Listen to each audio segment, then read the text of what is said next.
Welcome, friends. This is Monroe County Sheriff Todd, Baxter in Rochester, New York, on the podcast called Behind the Badge, because we like to share stories of who works for us and what they do behind the badge, and then share a little bit about their type of police work they like to do, too. But before we start, I have a guest host today. Tisdale must be taking a day off. The Steelers must have lost, so Mr. Hurley, Deputy Hurley's joining in. Thank you, sir. And good to have you. Yeah, it's my first time ever on the podcast. Really? Yep. And you're the public information officer for the sheriff's office. First time you were literally walking down the hallway and I snagged you and said, Tiz is off. I don't want to do this solo. I need backup. Yeah, always happy, ready to go. A lot of prep time. We're going to hammer this. I like your jail tin cup. That's nice. You're going to drink coffee. Might as well drink it out of the jail cup. That's awesome. Well, welcome in. Good to have you. Matt Young, Deputy 1H.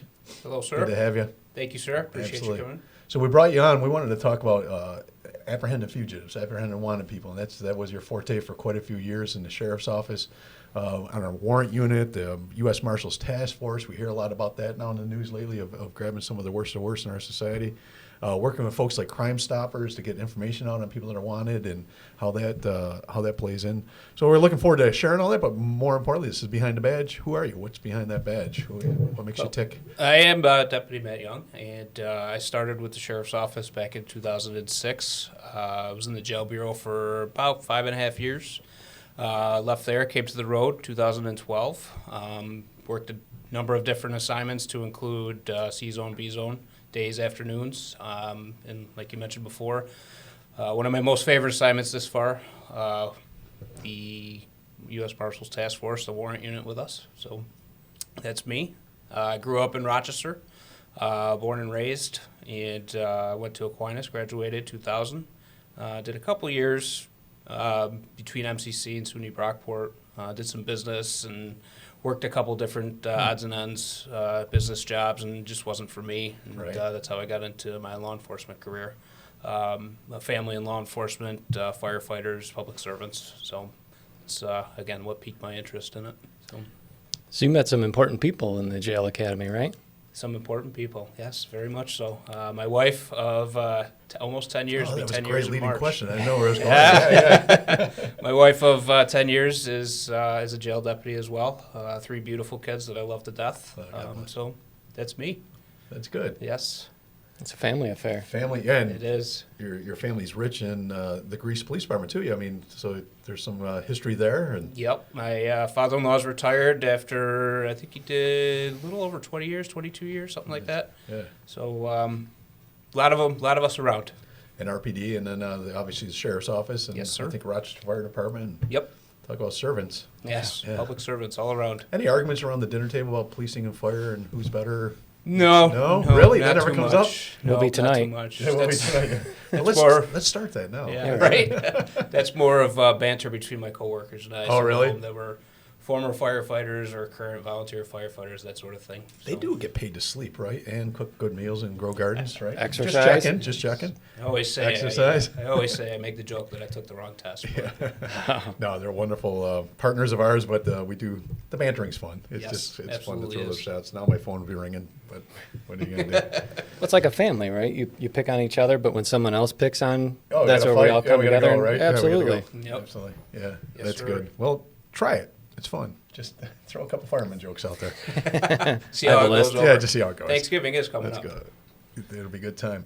So we want to talk about the warrant squad. We'll start there only because the sheriff's office is unique. A lot of police departments, I worked for Rochester Police Department and Greece Police Department, we didn't have dedicated warrant squads and a team that goes out and looks for people that have warrants for their arrest. So why would the sheriff's office, or why does the sheriff's office have that? And maybe you could just explain how we're a little bit different in that area. So the sheer number would be the driving factor, I would say. When I last checked, I believe we were up to approximately 1,600 wanted individuals with warrants. So the number, and it's just increasing over the last couple of years with everything that's changed, bail reform, that sort of thing. But yeah, like 1,600. 1,600 people wanted for criminal charges. Correct. Probable cause has been established, or a warrant probably wouldn't have been signed. I right? agree. Yep. Yeah. So, and they're out there running around. If no one's looking for them, they're having a good time. Yep. They are definitely having a good time. They know that they're not being held responsible, and again, they're a danger, and Yeah. that's primarily what our unit does is we go out and we look for the, not that they're not all dangerous, but the most dangerous ones, primarily, the felony warrants and, your major wanted packages out of the city, that sort of thing. So, and again, the sheriff's office is just being a little different. We're getting the majority of these warrants when they're signed from the county courts and the Supreme Courts. They naturally come to the sheriff's office to be served. Correct. Right? So that's why we have such a prolific number. I'm not sure what the number is, but I would say it's upwards of probably 75 to 80% of our warrants come from city-initiated cases that, Right. again, whether it's indictment cases or they get arraigned and then released. But, yep, primarily, I would say probably 75, 80% of our work is city crimes. Right. That's amazing. A lot of people don't think about that service we're providing for the whole county. Yep. Absolutely. And like you were saying, these aren't your bottom line warrants, right? This isn't for no bell on bike or not having flares on a boat or, Nope. traffic tickets. These are murders. These are major. Murders, weapons possession, drugs Absolutely. possession, sales, that sort of thing. Yep. It's high risk. High risk. Yeah, very high risk. And a great team, well trained, very dedicated to their cause, and they've been in the middle of it for the last couple of years. As violence spiked off the charts, that means your work you're doing is becoming more dangerous. It's always getting more and more plentiful and dangerous. Right. And as you mentioned, the training is never enough. We pride ourselves on at least a couple times a month doing some sort of training, Right. whether it be in-house, as a group, what have you. Training is important. Yeah, we can never do enough. That's why I'm out of uniform. We just came from the range, and we're doing some shooting from cars and around cars, and it was just unique. It's not just standing on a range, but you can see the folks that are engaged in this type of police work. That enjoy this type of police work. They're really taking that training seriously because we can't afford a mistake because you're making split-second decisions all the time, but also you're dealing with some very dangerous people. So. You're heightened, but again, you can't make so the whole judgmental part of this too, let alone the marksmanship skills and the tactical moves and things like that. But what I love about you guys the most is you don't have to overwhelm the bad guy with force. A lot of times you overwhelm them with tricks. The element of surprise is a beautiful thing. Doing your homework, studying them, studying where their families live, studying maybe their work routine if they're working, and taking advantage of that with their commonality, and taking advantage of an opportunity. They don't have to maybe get in a confrontation because you get them by the element of surprise. Yep. Get them walking to Rite Aid, going to pick up a prescription. Honestly, that's probably one of my favorite parts about being in the unit is just the investigative part. Getting prepped, learning about them, learning about their habits, their private life, their family life, absolutely everything. Number one, it makes it easier for us to present as an element of surprise. But number two, just, bottom line, just finding them, Right. where they are, what they're doing, that sort of thing. So my favorite, absolute hands down, my favorite part about this position.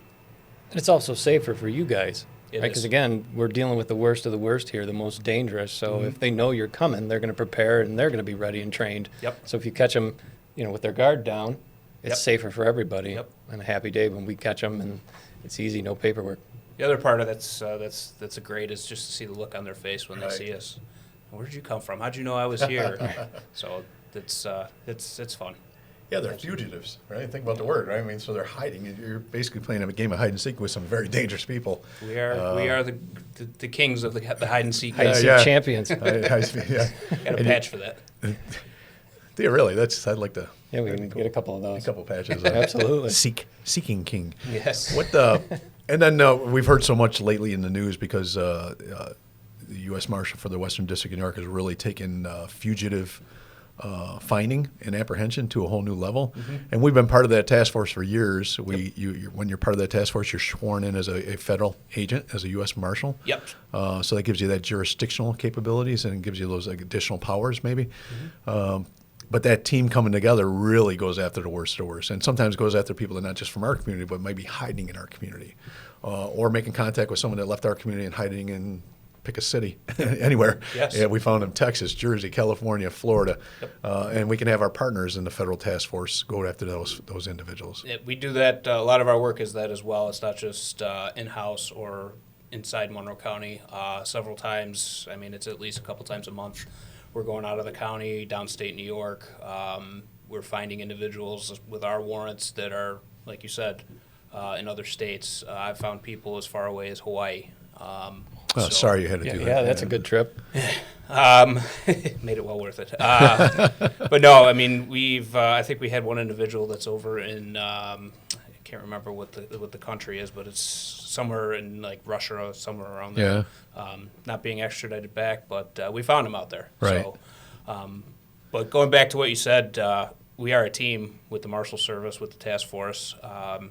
New York State Police, Rochester Police, Town of Greece has helped us out. The Sheriff's Office, obviously, parole, state troopers, you name it. We have a tremendous team that provides workloads. Not only that, but also assists with helping us find these individuals and safely take them into custody. So, being a part of that team is just I can't put words to it. It's just amazing. It's pretty impressive, too, because to take a large group of different officers, and I mean, just the state and the federal, there has to be some differences there. So to make all of those pieces mesh, come together, work together seamlessly, it's impressive. It is. And it takes a lot because you have, different rules, different policies that everybody has to follow per their own agency. But we make it work. So. Yeah, and you look at and then the other side of that, the benefit of a task force. So why not just hire more marshals, or why not just make it all the state police or make it all the sheriff's department? Mm-hmm. These task forces just bring that diversity of ideas, mindsets, skill sets, contacts in different parts of the community. Tools.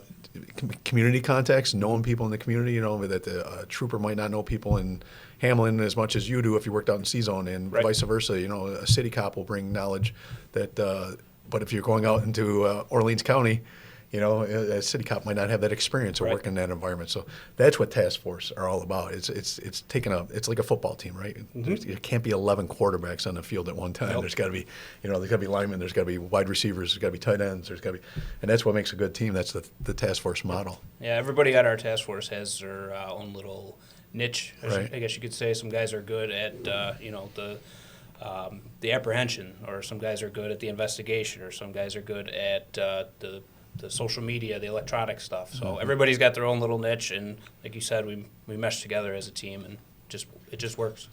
You guys are tenacious. That's the word. I mean, it's like a bloodhound. You get on a trail, and I've watched you guys go, just not give up. Yep.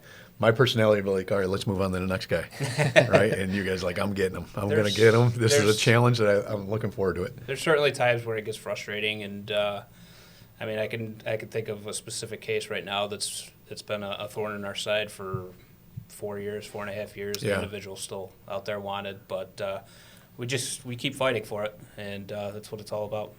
And you keep on fighting for the victim.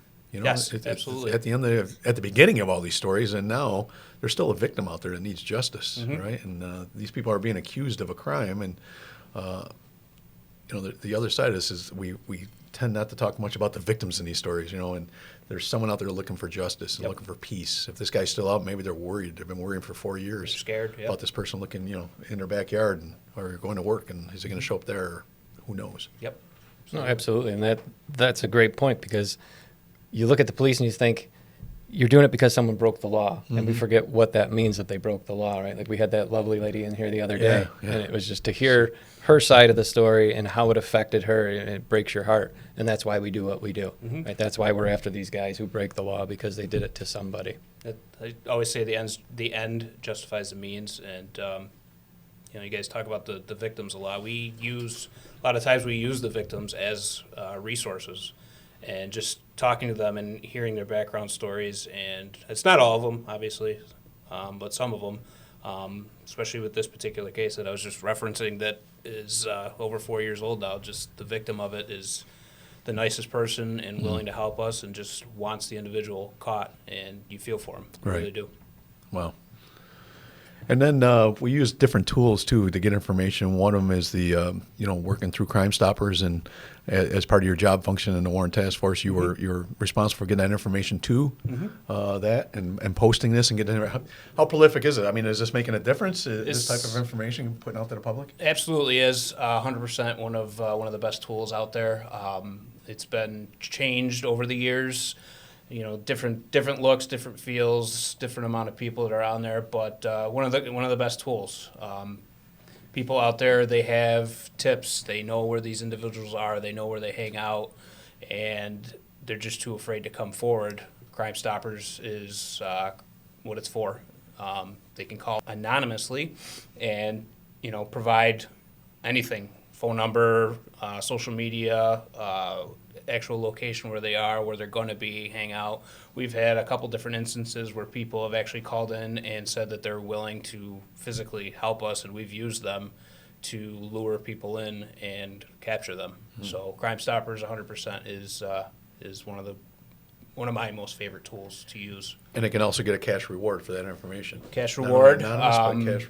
And again, that it goes up. It keeps increasing with donations and whatnot that go to the actual Crime Stoppers. So, great tool. And I was watching the first series of flyers go by there.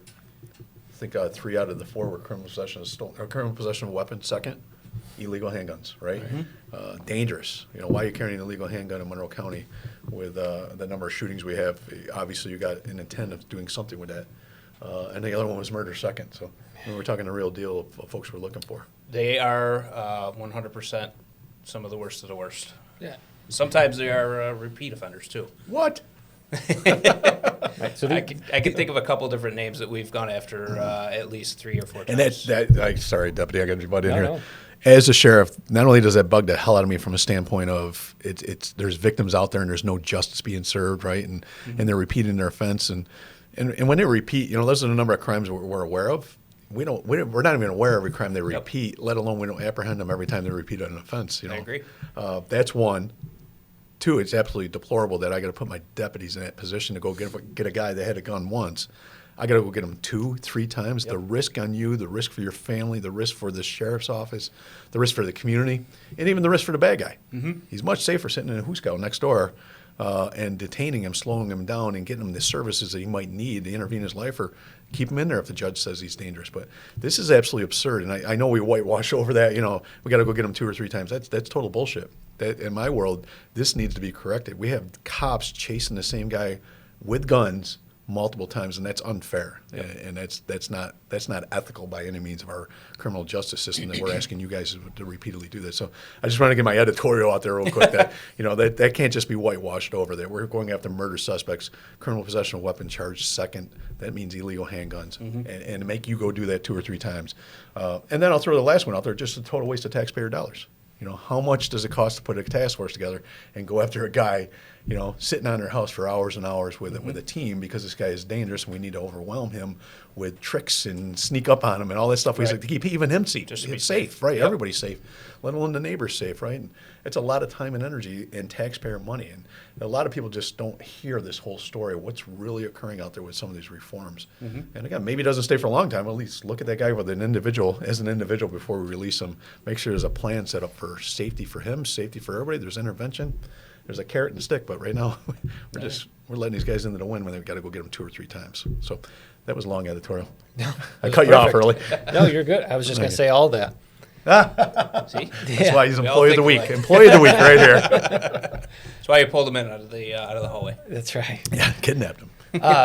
No, what I was going to say is, what would you say? So we put these up on our social media, right? Because we're looking for the public's help. Yes. And a lot of the comments that we get from people are, well, why should we do your job for you? Or if you can't find them, how can we find? Like, what would you say to those people? Like, what's the best way to explain to them why we put those flyers up?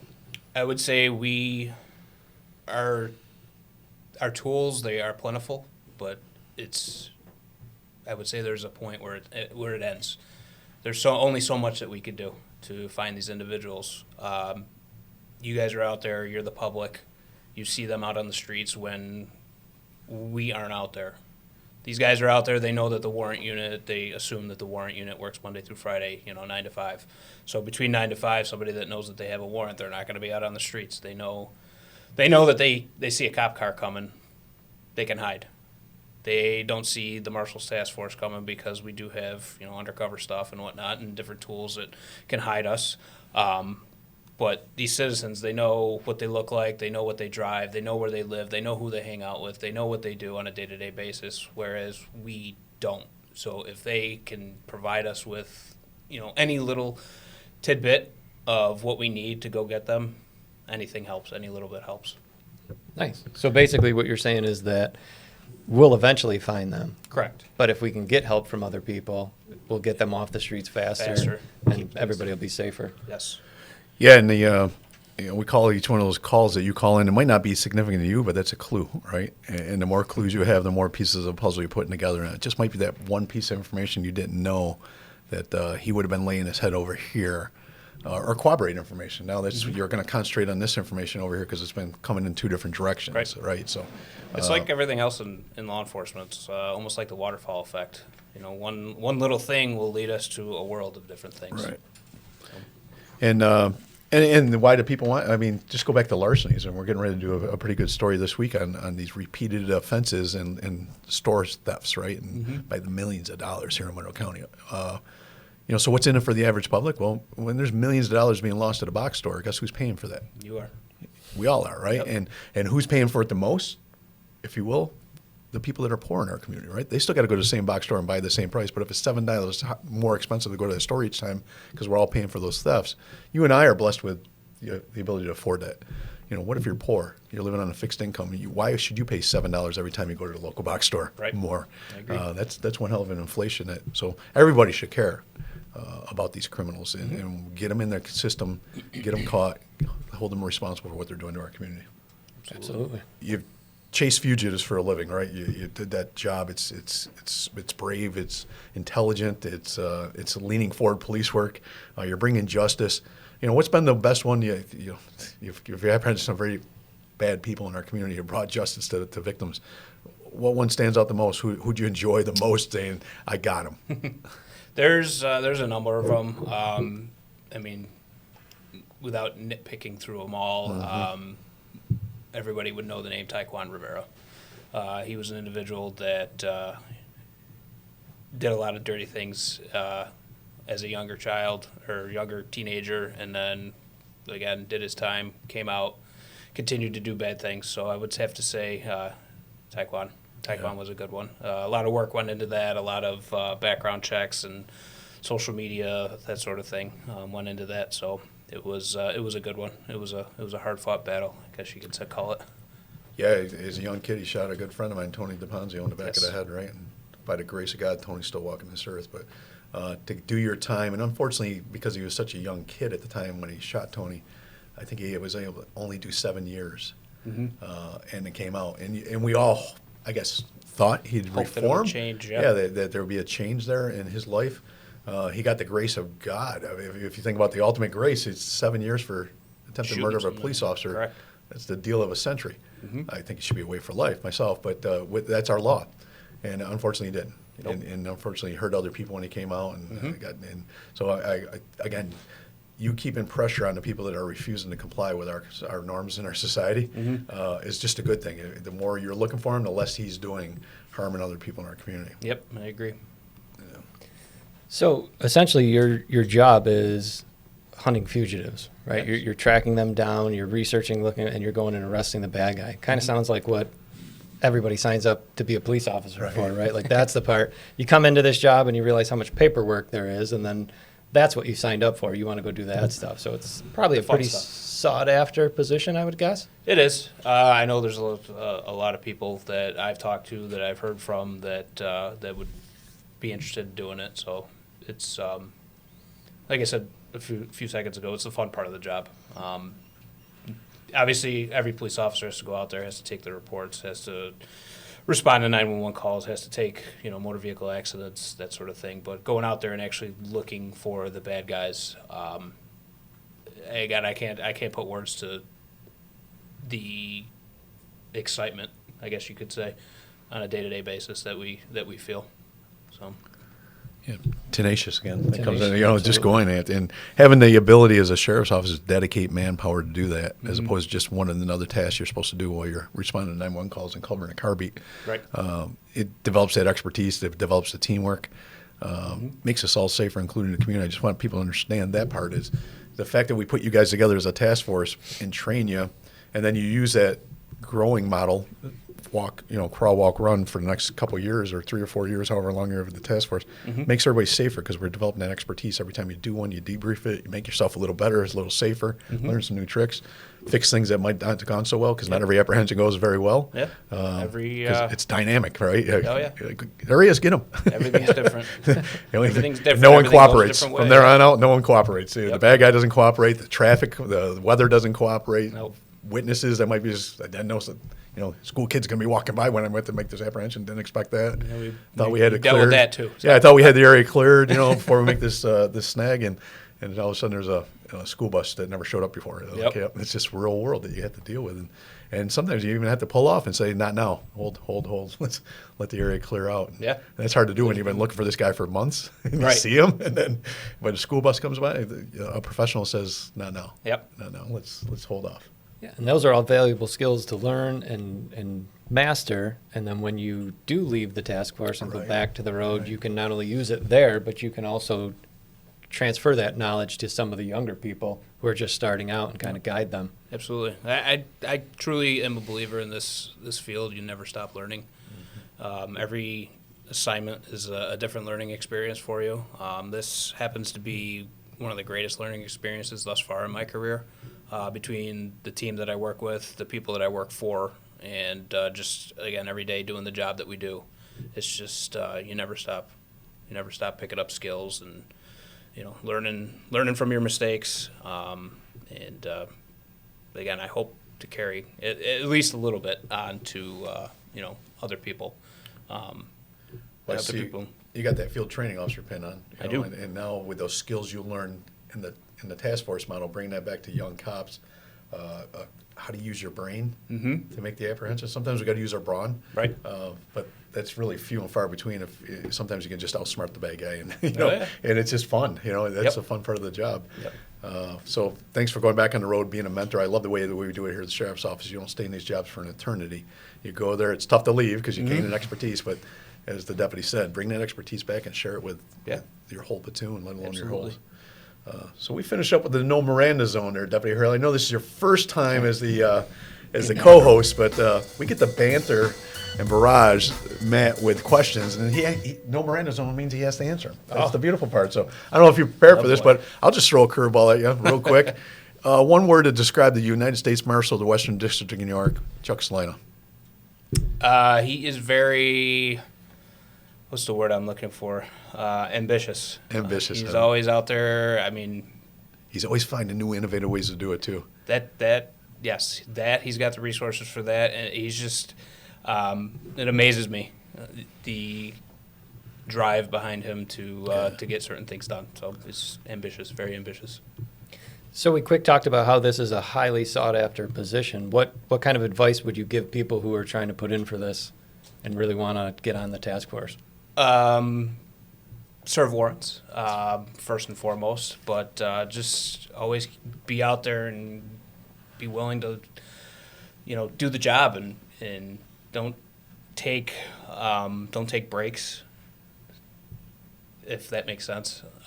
Look for work. Look for work. You Yes. don't Yes. need coffee breaks. You're This right, job right. is a self. No, Yeah, no, take yeah. your coffee break. Yes, Everybody Everybody needs a break. coffee break, but yes, Right, but Always be willing You have a to- busy night the night before. Slow down Yes. the next night and breathe and get your paperwork caught up. But Yep. I think, and the jobs like yours, and we said it all the time in the SWAT team. Your job as a SWAT team is to be looking for work, right? You're always looking for work, and if there's some downtime and a boss having to give me an assignment, then go find an assignment. Go do Yep. something, and you can do that on the road patrol, which parlays into the next selection process. for sure. Like you said, tenacious. Tenacious. Hey, it's Halloween. It This is. show won't air on Halloween, but it's Halloween. We're taping it. Thanks for wearing my costume today. I used to look like a sheriff. But so are you going out tonight? 3 kids. What's the best candy bar? If you were trick or treating, what's the best candy bar you'd want to receive? Reese's. Reese's. Reese's peanut Yeah. butter cups. I'm a big fan.